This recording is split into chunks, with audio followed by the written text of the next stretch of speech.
भी ज्योति हूँ, मैं परम प्रकाश रूप हूँ और मैं देखने का विषय हूँ। सचो स्पष्ट कहा ईश्वर ने हमारे कृष्ण जिनकी कथा आप सुन रहे हो। सचो मेरे मनमोहन बाकी बिहारी इतना स्पष्ट और आपके आगे कही। प्रभु ने गीता में उद्घोष किया कि अर्जुन में क्या हो, मैं देखने का विषय हूँ।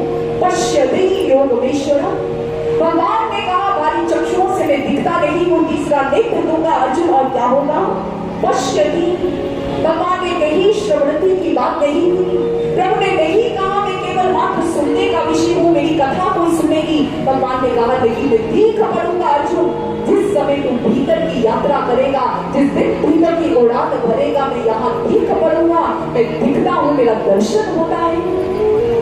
लेकिन सच में इतना सब कुछ सुनने के बाद भी हमारे मन में उत्कंठा नहीं है। क्यों? जानते हैं, यदि ईश्वर की प्यास जीवन में नहीं है, ये भी अपने आप में को रोग है। आपको प्यास ना लगे, आपके बच्चे को प्यास ना लगे, एक दिन हो जाए, 2 दिन हो जाए, वो पानी ना पिए, आप इतने चिंतित हो जाते हो, डॉक्टर्स के पास पहुंच जाते हो, हमारे बच्चे को प्यास क्यों नहीं लग रही। प्यास ना लगना एक बीमारी है सच में। और हमें आप देखिए, हमें ईश्वर की प्यास नहीं है तो हमारी बीमारी का स्तर क्या होगा। हम कितने रुक रहे हैं, हम कितने अत्यधिक सचमुच और अस्वस्थ हैं। अरे ये तो 84 लाख योनियों का रोग लगा कर आए हैं, हम तो 84 लाख योनियों का रोग लेकर आए हैं। चिकित्सा भी फिर हमें सजनों कोई विशेष चाहिए, बारी चिकित्सा से काम नहीं चलेगा। आज अपनी अशांति को दूर करने के लिए हम क्या करते हैं? कई बार हमें लगता है कि ग्रह नक्षत्र ठीक नहीं है, हम ज्योतिष विद्या जानने वाले ज्योतिषियों के पास पहुंच जाते हैं, अपने हाथ की लकीरों को दिखाते हैं। और जिस समय हाथ की लकीरों को दिखाते हैं, और लकीरों को पढ़ने में एक्सपर्ट है, क्योंकि हमारी जो भारतीय संस्कृति है सचो, इस आर्य संस्कृति में अनेक कलाएं हैं जो हमें इस प्रकार का ज्ञान प्रदान करती है। उनमें से एक है ज्योतिष विद्या। इस समय ये ज्योतिष विद्या आपका भूत भविष्य सब कुछ बता सकती है, लेकिन इस भूत भविष्य को सजनों को ठीक नहीं कर सकता। फिर ज्योतिषी आपको यह तो बता सकता है कि आपके इस घर में शनि बैठा है, वो आपको ये बता सकता है कि आपका मंगल कहाँ मंगल हो रहा है, आपके जीवन में किस डेट पर, किस साल, किस समय पर क्या दुर्घटना घटित होने वाली है। लेकिन कोई ज्योतिषी ऐसा नहीं है सजनों जो उन रेखाओं को पलट कर रख दे, जिसमें इतना सामर्थ्य हो कि आपके भाग्य को परिवर्तित कर रख दे। ऐसा कोई ज्योतिषी अभी तक इस दुनिया में नहीं है। वो केवल मात्र आपके भया में भविष्य का डर दिखाकर वे केवल मात्र आपको भयभीत कर सकते हैं। आप सुखी होने गए थे, आप अपने जीवन के दुख का अंत करने गए थे, लेकिन ऐसे भयावह भविष्य को सुनकर आप और चिंतित और दुखित होकर चले जाते हो। लेकिन जीवन में कोई ऐसा ज्योतिषी चाहिए सजना जो केवल और केवल मात्र बाहर की ज्योतिष विद्या का धनी ना हो, वे उसका ज्यादा ना हो, वे आत्मविद्या को जानने वाला हो, कोई आत्म ज्योतिष हो जो उसमें निपुण हो सजनो, जो केवल मात्र लकीरों को पढ़ना ना जानता हो। सिर्फ इतना नहीं, वे आपके भूत भविष्य के पार जाकर जो देखकर सब कुछ बता दे आपका भाग्य, केवल मात्र उतना नहीं, उससे आगे का उसका सामर्थ्य होता है। वो आपकी बिगड़ी लकीरों को देखकर आपको सचेत करता है। तो जिस समय ब्रह्म ज्ञान की दीक्षा देता है, जिस समय आपको ध्यान साधना का वो शाश्वत मार्ग देता है, जिस समय वो आपको ईश्वर का तत्क्षण दर्शन करवाकर ईश्वर को ही आपका संगी बना देता है, तो जब ईश्वर अपने साथ है तो डरने की क्या बात है। सदा सफलता साथ हमारे, जब हाथ में उसका हाथ है, जब हाथ में उसका हाथ है, जब ईश्वर हाथ थाम ले सजनो तो कौन बाल बांका कर सकता है। तो आपको ऐसा ईश्वर ऐसा सुरक्षा कवच दे देते हैं, ऐसा सेफगार्ड दे देते हैं सजनों कि आप आपके ऊपर आने वाले हर संकट को आप साधना की ढाल से, ध्यान की ढाल से आप उसके प्रहार को ही कुंठित कर देते हो। जीवन में आने वाला हर प्रहार अब आपको चिंतित और दुखित नहीं करता, बल्कि आप उससे उबरने का हल प्राप्त कर जाते हो, वो मार्ग पा जाते हो। इस ब्रह्म ज्ञान की ये ध्यान साधना, आत्मज्ञान की ये ध्यान साधना, ये तो हमारे सुंदर उज्जवल भविष्य को हमें प्रदान कर देने वाली है सजनों। फिर संकोच कैसा? इसे ऐसे सद्गुरु की शरण जाइए जो आपके जीवन के इस दुख से आपको उबार कर ले जाए, आपको इन रेखाओं के जाल से ऊपर उठाकर आप उस आत्मा में स्थित कर दे, उस परमात्मा में स्थित कर दे, जहां पर इन लकीरों का कोई भय नहीं है। वहां केवल मात्र चिर शांति है, केवल मात्र आनंद है, केवल मात्र ईश्वरीय चिंतन है, केवल मात्र शांति है, केवल मात्र शांति है। इसे सजनों, गुरु तो भूमिका अदा करते हैं ऐसी। चलिए आपको इसी बात को हम एक साइंटिफिक तरीके के माध्यम से समझाते हैं। साइंटिफिक टर्म है जिसे कर्नल स्मूथिंग कहा जाता है। कहते हैं जिस समय हम किसी व्यक्ति को कॉल करते हैं, फोन लगाते हैं, जब आप फोन लगाते हैं तो जानते हैं वहां से सीधी एक आवाज आती है जो बिल्कुल साफ और सटीक आवाज होती है। बिल्कुल साफ आवाज वहां से आती है, हेलो, कौन है फोन पर? और जिस समय आप ये सुनते हो, आप अपनी बात को आगे बढ़ाते हो और बहुत इजीली, आप बिना किसी डिस्टर्बेंस के आप उस बात को कर पाते हो। आपकी बात तो होती है आराम से, आप सबको जान समझ पाते हो स्थिति, अर्थात आपकी बिना किसी इंटरप्शन के बात हो जाती है। आप उनके हृदय की बात समझते हो, वो आपके हृदय की बात समझते हैं, सारी बात आराम से हो जाती है। लेकिन जानते हैं, यदि कर्नल स्मूथिंग की वो साइंटिफिक टेक्निक ना हो साथ में, तो फिर ये काम नहीं हो सकता। जिस समय एक व्यक्ति हेलो बोलता है फोन पर, जानते हैं उस समय मेन सिग्नल पर बहुत सा शोर चढ़ा होता है, और यदि इसी शोर के साथ ये बात उस व्यक्ति तक पहुंचे तो कभी मोबाइल पर, कभी किसी टेलीफोन पर बात नहीं हो पाएगी, क्योंकि यदि मेन सिग्नल पर डिस्टर्बेंस चढ़ी रहेगी तो ये पॉसिबल नहीं है कि आप किसी व्यक्ति की आवाज को दूसरी साइड से सुन पाओ। इसलिए उस शोर को क्लियर करने के लिए, डिस्टर्बेंस को क्लियर करने के लिए एक टेक्नोलॉजी इजाद की गई, एक तरीका इजाद किया गया जिसे कर्नल स्मूथिंग कहा जाता है। और जब इस कर्नल स्मूथिंग को वहां प्रयोग किया जाता है तो आप दूसरी ओर से बिल्कुल डिस्टर्बेंस से रिक्त एक आवाज को सुनते हो, डिस्टर्बेंस फ्री एक आवाज सुनते हो, आप आराम से बात कर पाते हो। गुरु भी यही काम करते हैं, सदगुरु भी आपके जीवन में कर्नल स्मूथिंग का यही तरीका लेकर आते हैं। वो आपके ऊपर जो मायावी एक शोर चढ़ा हुआ है, आपके कानों में जो निरंतर सांसारिक शोर है सजनों, उस शोर को वो बंद कर देते हैं, और जो मेन सिग्नल, जो भगवान की पावन तरंगे आपकी आत्मा की ओर से आप तक आ रही है, उस बात को बिल्कुल क्लियर कर देते हैं, डिस्टर्बेंस फ्री कर देते हैं, और आप अपनी आत्मा के संपर्क में आते हो, अपने भगवान के संपर्क में आप आते हो। इसलिए गुरु तो जीवन की नेसेसिटी है, और सजनों गुरु को छोड़ ही नहीं सकते। ये ऐसा कॉन्सेप्ट है जिसे अवॉइड किया ही नहीं जा सकता, जिसे छोड़ा जा ही नहीं सकता। इसे ऐसे सदगुरु जीवन की एक परम आवश्यकता है। हमें उन्हें प्राप्त कर अपने जीवन को धन्य करना होगा, अपने जीवन की दिशा को सुंदर करना होगा, सुंदर दिशा की ओर बढ़ाना होगा, ताकि हमारा जीवन भी एक सुंदर दशा को प्राप्त कर पाए। और रुक्मणी जी ने आज ब्राह्मण रूपी सदगुरु को जीवन में धारण किया है। अपने और अपने भगवान के बीच में जिस समय सदगुरु लेकर आई है रुक्मणी जी, तो भगवान का जो डिस्टर्बेंस से फ्री सिग्नल था और भगवान की ओर से जो हाँ थी, वो रुक्मणी जी को प्राप्त हो जाती है। भगवान से सीधा संपर्क बन चुका है रुक्मणी जी का, और आज अपने भगवान की प्रतीक्षा में ये रुक्मणी जी है। समय व्यतीत हो रहा है और रुक्मणी जी के हृदय की गति बढ़ती चली जा रही है। और सजनों वो समय आया जिस समय कहते हैं कि आज वर के रूप में सुसज्जित चेदी नरेश शिशुपाल एक सुंदर भव्य बारात को लेकर आज वह विदर्भ नगरी पधारता है। और जिस समय जनवासी में अनेक बारातियों के साथ में ठहरा हुआ है, तो रुक्मणी जी को आज आदेश मिलता है कि वह भी सज्ज हो जाए, एक नववधू के रूप में सुसज्जित हो जाए। विवाह की बेला वृत्त समीप आ रही है, लेकिन रुक्मणी जी जिस समय आज में सुसज्जित किया जाता है, रुक्मणी आज दर्पण के समक्ष बैठी है और एक एक भाव आज अपने प्रभु के आगे अर्पित कर रही है। जैसे ही श्री रुक्मणी जी की कजराने मेलों में जिस समय कहते हैं कि कजरा सजाया जाता है, काजल सजाया जाता है, श्री रुक्मणी जी आज मन ही मन प्रभु से बातें कर रही है। दर्पण में देखकर कहने लगी, श्याम जिस प्रकार से ये कजरा गाना है, तो किस प्रकार से सुना है, तो श्यामल वर्ण के हो। ये रुक्मणी आंखों में अपने श्यामल श्याम को बसाना चाहती है। शीघ्र चले आओ मोहन, शीघ्र चले आओ। जिस समय कहती है श्री रुक्मणी जी के वो कंठहार डाला जाता है, श्री रुक्मणी जी आज प्रभु के आगे गुहार करूंगी, प्रभु जिस प्रकार से कंठहार मेरे कंठ की शोभा बनना चाहता है, परंतु मैं अपने जीवन में आपके आपके द्वारा डाली गई प्रभु उस वधुमाला को प्राप्त करना चाहती हूँ, ताकि मैं भी अपने जीवन में आपकी अर्धांगिनी बनने का सौभाग्य पा पाऊं। इसे मुझ पर कृपा कीजिए। नाम शीघ्र शीघ्र चली आई। श्री रुक्मिणी जी को जिस समय स्वर्ण एवं रतन जड़ित कंगन पहनाए जाते हैं, रुक्मिणी आज कृष्ण के आगे गुहार कर रही थी, कृष्ण ये मुझे यूं तो बेड़ियों समान जान पड़ते हैं।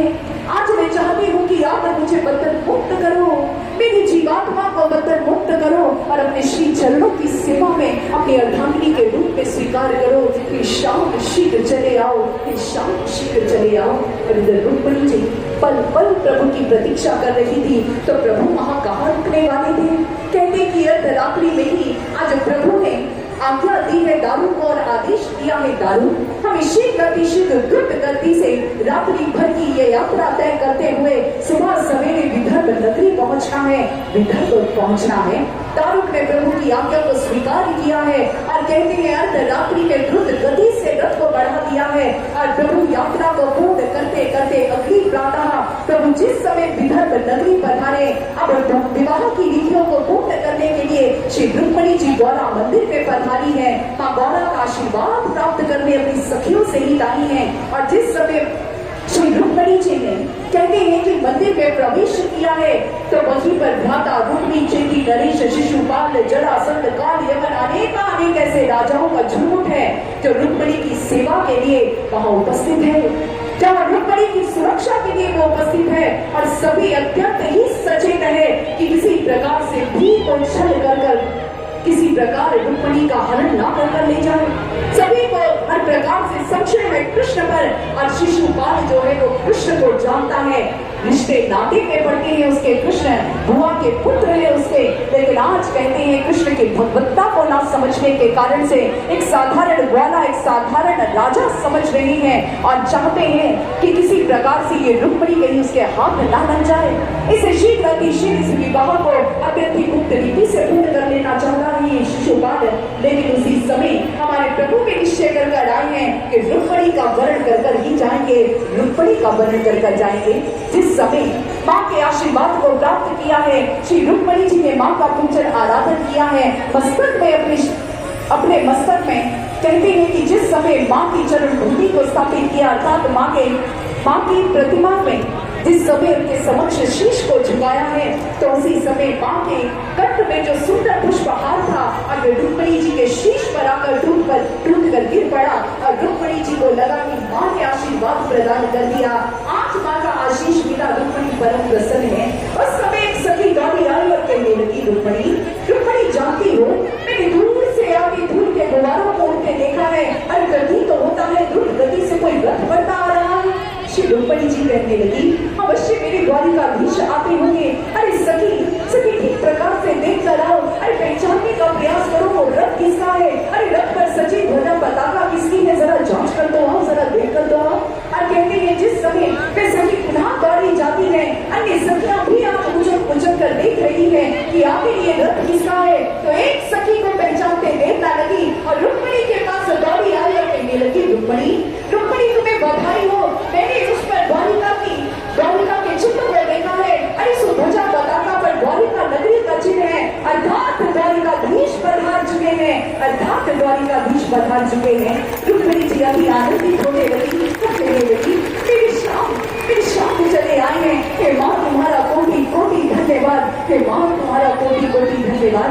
और इसी समय श्री रुक्मिणी जी ने आज जिस समय सखियों से ज्ञात हुआ कि रथ अत्यंत समीप आ रहा है, इसी मंदिर प्रांगण की ओर बढ़ रहा है, तो रुक्मिणी जी आज मंदिर से बाहर चली आई हैं और सभी के सभी राजा महाराजा एवं स्वयं भ्राता रुक्मिणी जिस समय रुक्मिणी को ऐसे सुसज्जित नववधू के रूप में देखता है, सभी मानवों के लावण्य से, उनके रूप माधुरी से और उनके सौंदर्य से उन्हें देखकर ठगे रह गए। और उसी समय जब सबका ध्यान रुक्मिणी जी की ओर था, प्रभु ने इस ईश्वर का लाभ उठाया। इधर रुक्मिणी जी ने सोपान में उतरना प्रारंभ किया है, जैसे जैसे मंदिर के सोपान उतरती चली जा रही है, इधर भगवान श्री कृष्ण ने दारू को आज्ञा दी, दारू शीघ्र अतिशीघ्र मंदिर के अंतिम सोपान तक के रथ लेकर चलो, हमें रुक्मिणी का वर्ण करना है, हमें रुक्मिणी का वर्ण करना है। इधर रुक्मिणी जी ने जो भी अंतिम सोपान पर कदम रखा है, इधर दारू ने रथ को आज अंतिम सोपान पर पहुंचा दिया।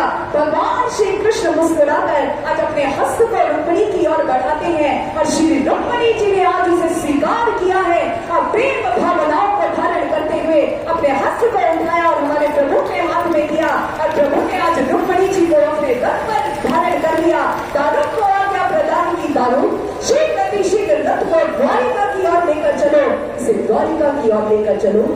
और सच में जब ये सुंदर दृश्य सभी की आंखों के आगे घटा, मानो उस समय सबकी तंद्रा टूटी और सभी के सभी अचेत अवस्था से मानो सचेत हुए हैं। शिशुपाल उसी समय हतप्रभ रह गया और कहने लगा, देखा मुझे इसी बात का भय था, ये ग्वाला आकर अवश्य ही कोई ऐसा कार्य करेगा, अवश्य ऐसा कार्य करेगा और शीघ्र से पकड़ो, मैं अभी अपनी बधू को इससे प्राप्त करता हूँ। और जैसे ही रथ पर विराजमान हो आगे बढ़ने लगा, माता रुक्मिणी ने मार्ग रोक दिया।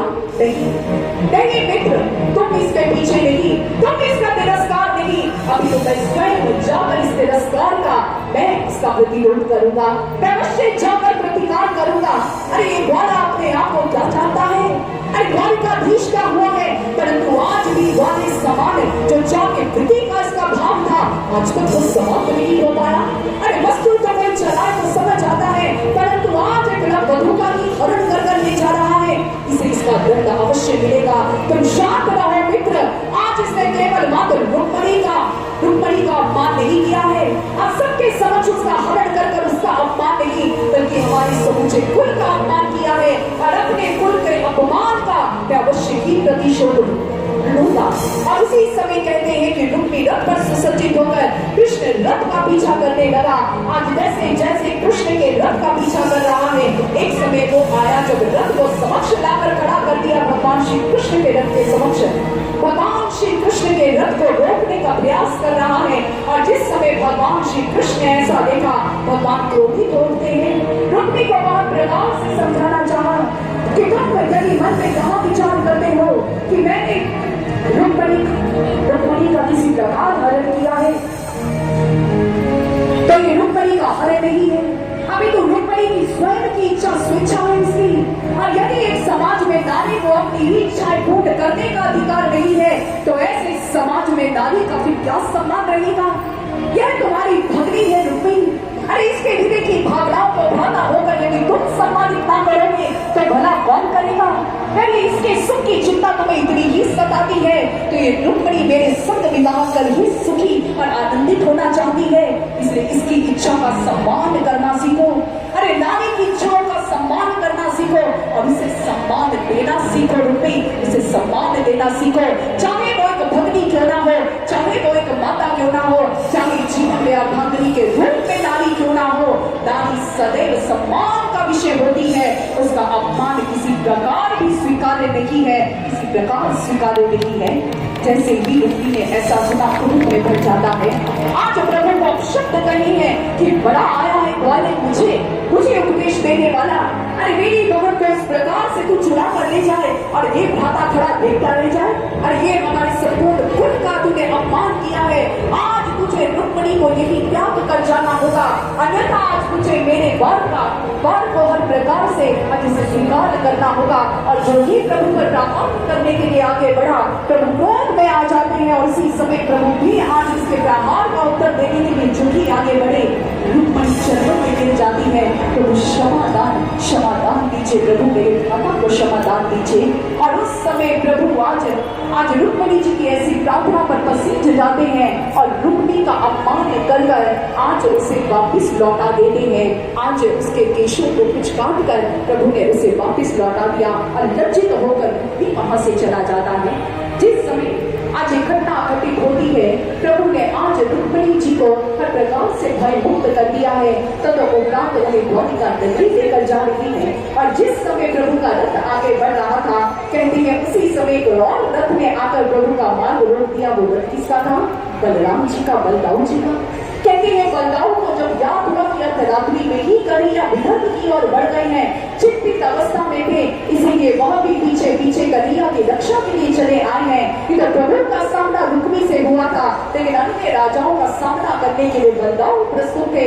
उन्होंने सभी को खदेड़ा और उपरांत कन्हैया के रथ की चाल के संग अपने रथ की चाल को मिला दिया। और कहते हैं वो समय था जिस समय उन्होंने आज कन्हैया को कहा, कन्हैया शीघ्र अतिशीघ्र वधु को लेकर द्वारिका नगरी की ओर बढ़ो, और जिस समय तुम बढ़ोगे तो उससे पूर्व में द्रुत गति से पहुंचकर आज समाचार सभी को दूंगा कि पुत्र वधु का आगमन हो रहा है। आज कन्हैया के विवाह उत्सव का सुंदर आयोजन किया जाए। मैं जाकर सुंदर आयोजन की तैयारी करता हूँ, तुम रुक्मिणी सहित ये सुंदर दृश्य देखते हुए शीघ्र पहुंचना। आज अपने बंदाओं की इच्छा को पूर्ण करते हुए तदुपरांत आज कन्हैया का रथ बड़ा है रुक्मिणी जी के संग, और उससे पूर्व ही बंदाओं ने पहुंचकर संपूर्ण तैयारियां करवा दी हैं। और जैसे ही नगर में ये संदेश प्रसारित हुआ है कि कन्हैया का सुंदर आज विवाह उत्सव मनाया जाएगा, हमारे प्रभु अब सुंदर आज दूल्हा रूप में सजेंगे, एक सुंदर पुत्र वधु है जो द्वारिका नगरी में पधारेगी। कहते हर और आनंद छाने लगा, चौक उड़ाए जाने लगे, हर और मंगल गीत गाए जाने लगे, दूतियां कहते हैं गुलाब जल केवड़ा जल इत्यादि से सिंची की जाने लगी, हर और उमंग छाने लगी, बातें यंत्र बज रही है, शहनाइयां बज रही है, चौक उड़ाई जा रही है, रंगोलियां सजाई जा रही है। और वो क्यों ना, क्योंकि हमारे प्रभु का विवाह उत्सव जो है, और जिस समय श्री कृष्ण रुक्मिणी जी के संग आज द्वारिका के राजमार्ग से प्रवेश करते हैं, इधर सभी ने प्रभु के स्वागत सत्कार में आज राजमार्ग में आज उनका स्वागत सत्कार किया है। और इसी समय प्रभु की जय जयकार करने लगे।